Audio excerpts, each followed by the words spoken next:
একটি বহুলচর্চিত হিন্দু ধর্মের মন্দিরের মূর্তি তৈরি করছেন দুই ভিন্ন ধর্মের মানুষ, দুজন মুসলিম কারিগর, জামাল উদ্দিন এবং তার ছেলে বিট্টু।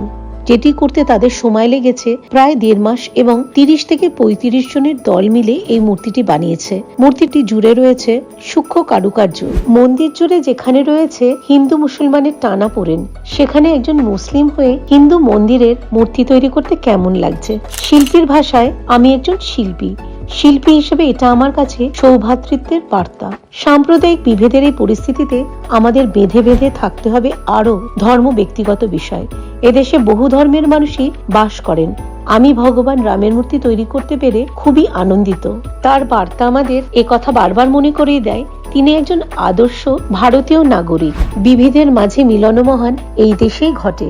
সেই জন্যই তো ইউনিটি ইন ডাইভার্সিটির প্রজ্বলিত উদাহরণ হলো ভারতবর্ষ।